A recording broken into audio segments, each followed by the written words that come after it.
Eduardo Costa, Júnior Moreira e Rita Mundim participam da conversa de redação que está começando agora. Você, ouvinte da Itatiaia, também pode participar, opinando por meio do WhatsApp do jornalismo, 99996-7074,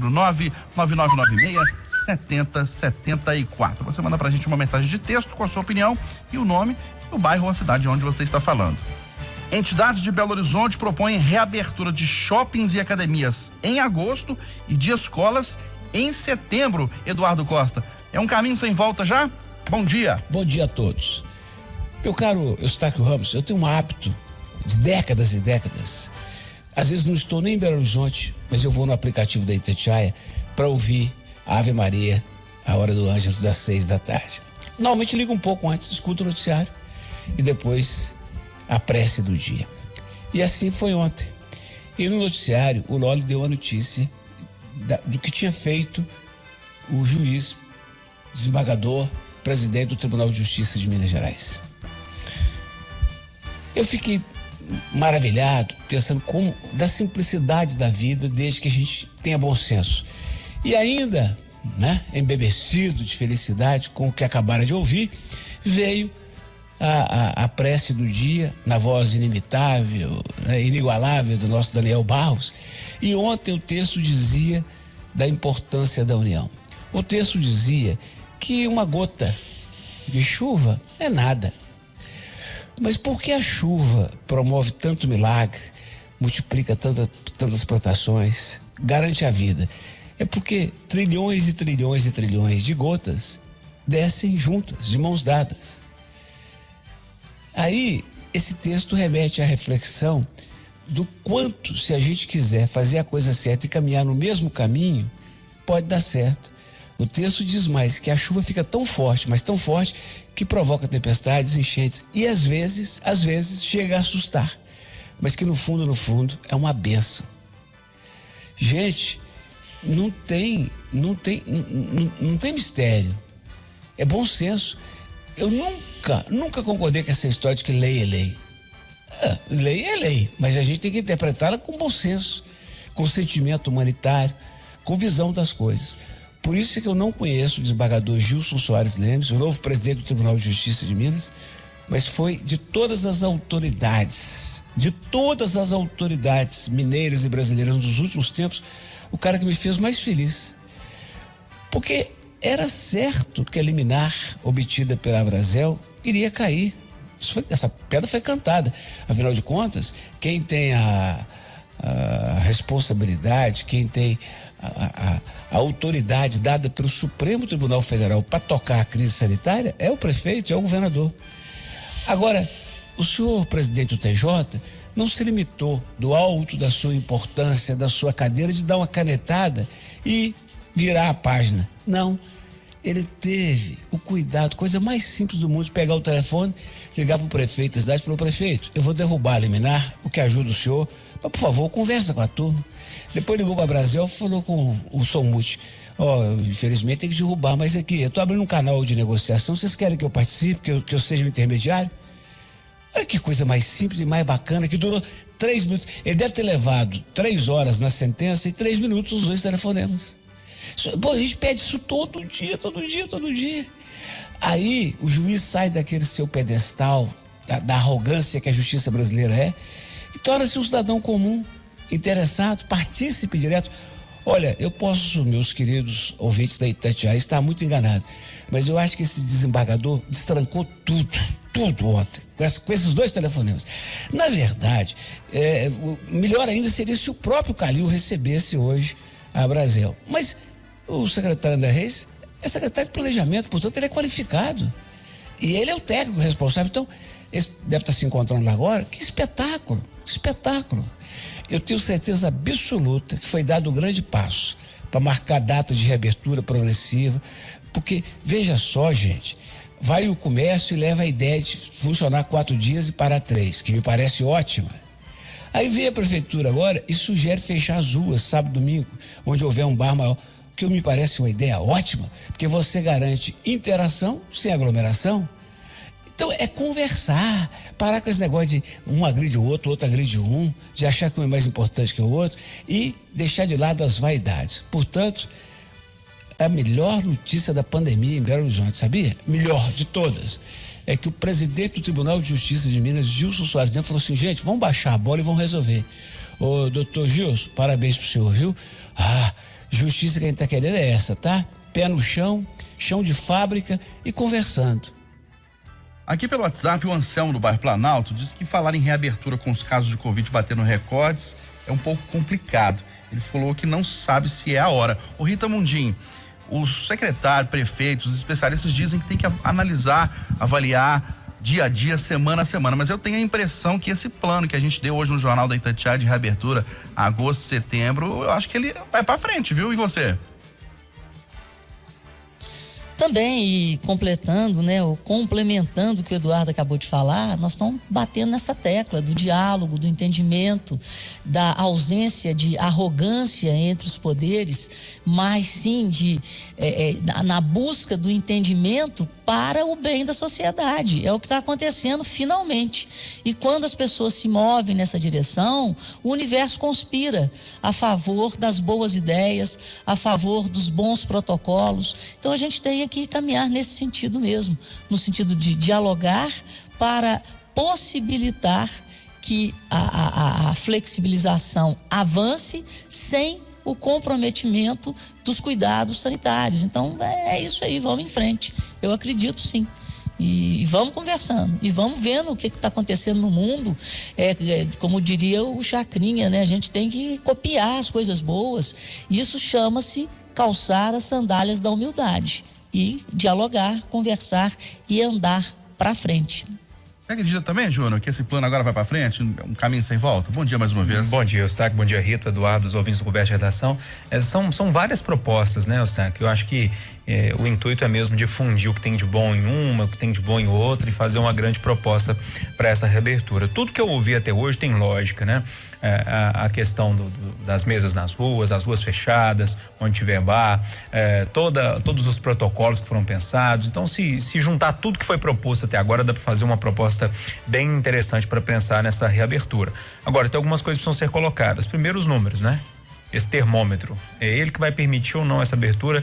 Pelo que eu entendi, o prefeito não vai abrir mão disso, nem a equipe que assessora ele. Depois, tem um problema sério, que é o transporte público, que ninguém consegue resolver, nem mesmo quem ganha para isso, quem é pago para isso, que é o prefeito e o presidente da BH Trans.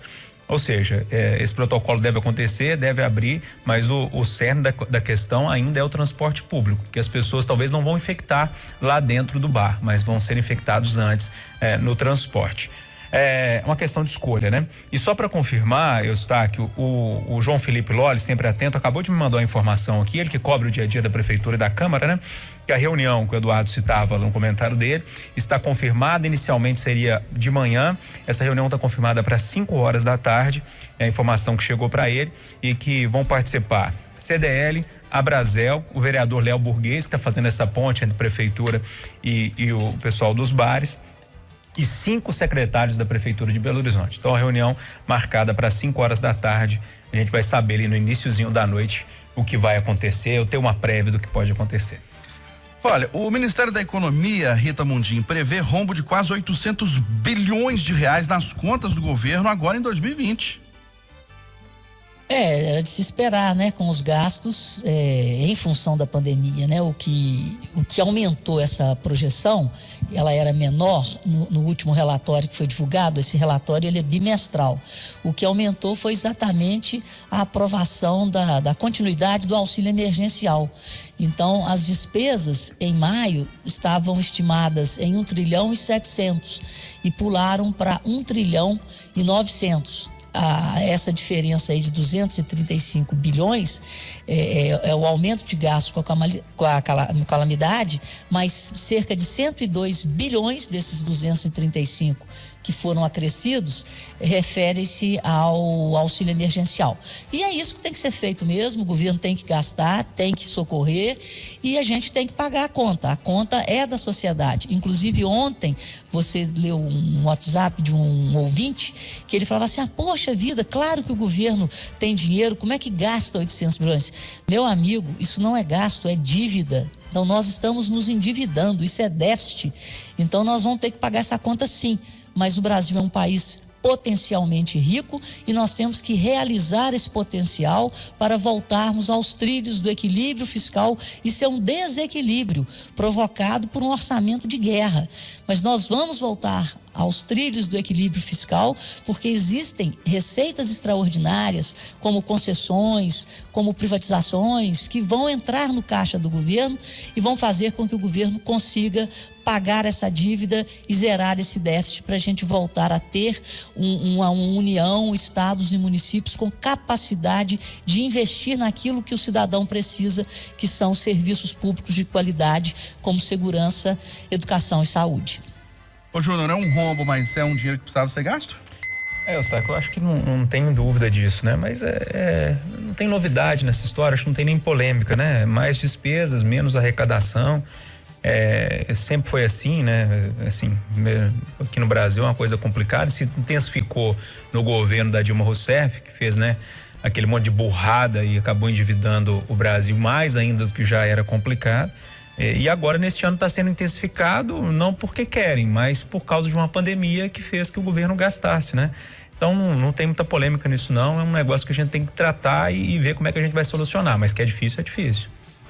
Só uma parte, não sempre foi assim não, até 2014 nós estávamos com equilíbrio fiscal, quem fez essa confusão toda foi o governo Dilma, e de lá para cá a coisa, né, é uma crise atrás da outra. Ô Júnior, com quase 400 mortos pelo coronavírus, Belo Horizonte discute como evitar a contaminação das crianças de rua. Eustáquio, que bom que as nossas autoridades resolveram preocupar com esse assunto agora, né? Porque quem acompanhou os bastidores da montagem do canto de rua, que é um espaço que foi montado ali na Serraria Souza Pinto, eu tive o prazer, posso falar que mudou um pouquinho a minha vida depois que eu fui lá. É um espaço que foi montado na Serraria Souza Pinto para acolher os moradores em situação de rua. Ou seja, esses moradores chegam lá de manhã, tomam banho, têm acesso à roupa limpa, lá tem o estacionamento do carrinho de supermercado, né? Que é o bem que eles têm, tem o local de deixar o cachorrinho enquanto eles vão lá tomar banho, fazer a barba, tem um encaminhamento também para casas que são alugadas, enfim. É um espaço muito legal, mas quem acompanhou esse movimento de montagem disso tudo e os bastidores, e eu conversei com algumas pessoas que acompanharam, Eustáquio, foi dificílimo o governo do estado e a prefeitura de Belo Horizonte entrarem nessa história. Então juntou ali a pastoral de rua, alguns empresários, outras instituições e montaram esse esquema todo e tá na iminência, inclusive, de não ir mais para frente, né? Até onde eu acompanhei essa história toda e até onde as pessoas que eu conversei acompanharam, é um lugar maravilhoso que dá dignidade mesmo para o morador de situação de rua e a gente está na iminência que isso acabe, por falta de vontade política mesmo. E agora que bom que eles estão preocupando com as crianças, mas essa preocupação ainda tem que ser maior. É um problema gigantesco, essas pessoas ficaram mais visíveis agora que a cidade está vazia. Quem passa aqui na região do bairro Lagoinha, e você passa todos os dias, que eu também passo, a gente sabe como é que cresceu a população de rua ali, né? E ela ficou mais visível porque a cidade está com menos movimento. Enfim, é um assunto dificílimo de resolver, como é a questão do transporte, mas precisa ser pensado, precisa ser analisado. E que bom que pelo menos olharam um pouquinho agora para as crianças de rua.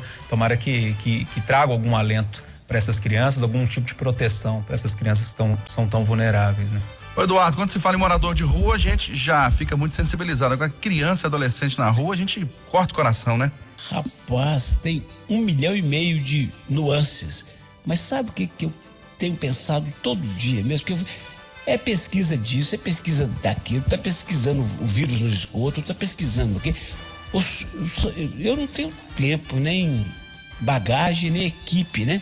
Mas como eu queria que a academia, uma faculdade dessas de ciências sociais, ou sei lá, de humanas, fizesse uma pesquisa. A minha maior curiosidade, Eustáquio, é entender por que não há 80%, 90% de óbitos entre moradores em situação de rua, adultos e crianças, mas principalmente os adultos, esses que já estão no flagelo e por isso mesmo exageram no álcool, no fumo, né? Pessoas fragilizadas do ponto de vista da saúde.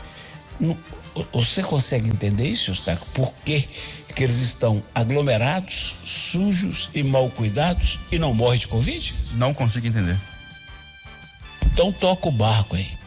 Rita Mundim, o que fazer? É um problema de várias frentes, né? Social, afetivo, econômico, né? Do ponto de vista do emprego também. Pois é, Cachorro quando da a Rita gente tá vê bravo, hein? adolescentes e crianças na... Oi? O cachorrinho tá bravo aí, né, Rita? Quando a gente vê crianças e adolescentes na rua, o que a gente vê é o nosso futuro na rua. Esse é o lado mais triste. Então, um país que quer ter futuro, e um futuro diferente do nosso passado, um futuro melhor do que o passado, a construção começa nas novas gerações, né? Então é preciso um olhar de proteção, um olhar mais cuidadoso, né, com as nossas crianças, com os nossos adolescentes, e isso tudo, esse trabalho todo, né, que tem que passar pelas comunidades, eu acredito que o grande pilar disso tudo é o ensino de qualidade, né, um ensino público de qualidade. E eu não me canso de falar isso. A minha vida inteira, eu só estudei em escolas públicas. Eu estudei no Grupo Escolar Professor Caetano Azeredo, estudei no Colégio Estadual, estudei no Colégio Técnico da UFMG e estudei na Universidade Federal também, Economia na Federal. Então, quer dizer, esse privilégio não deveria ser um privilégio, mas deveria ser um acesso, né? Um acesso disponível para todos os cidadãos. Então, a gente tem que investir, fazer com que o Brasil retorne, né? Retorne a essa qualidade que ele já teve no ensino público. A Carla... Oi, Eduardo. Não, depois do ouvinte, por favor. A Carla do Boa Vista tá preocupada demais aqui com o preconceito, a discriminação que se tem com os moradores de rua. Ela tá dizendo o seguinte: a população de rua não pega Covid simplesmente porque ninguém chega perto dela. Vírgula, né? Porque chega-se, eles chegam para pedir as coisas e tudo. Mas não é... Bom, isso aí dá 3 dias de discussões. Agora, Sim. O déficit estimado do Brasil para esse ano seria de 160 bi, não seria? Sim. E vai ser de 800, 124. Né? Hein? 124, Eduardo. 124. E pode chegar a 800, né? Sim. Ô Rita, Isso. Você que entende mais de matemática e que estudou em escola pública, porque você era boa de serviço, você conseguia passar. Eu não conseguia entrar, sabia? Quer dizer, estudei até o ginásio. Depois eu não conseguia passar ali no Colégio Municipal São Cristóvão e tal. Então eu tive que ir para privada. Sempre foi ruim. Mas, ô Rita, por que na hora que vem a pandemia, a gente arranja 600 bi que não estavam programados e a gente não arranja esse dinheiro para combater, para, por exemplo, construir casa, combater essa miséria escandalosa que está nas nossas cidades? Porque eu não consigo entender por que a gente não emite moeda e fala assim, não, nós vamos dar uma estancada nisso. A gente não sabe sequer se temos 5 ou 10 mil moradores de rua em Belo Horizonte. Por que a gente não resolve as coisas, seu Eustáquio, dona Rita? Parece que é falta de vontade política, né, Eduardo? É o seguinte, porque se tem o dinheiro e não investe, é porque não, quer. é falta de dinheiro mesmo. Mas por que agora na pandemia? Não, pelo amor de Deus, gente. Não é assim que funciona, não. Porque você pode gerar uma inflação e a gente voltar àqueles idos lá de Sarney. Como é que a coisa funciona? A moeda, o dinheiro é um meio de pagamento.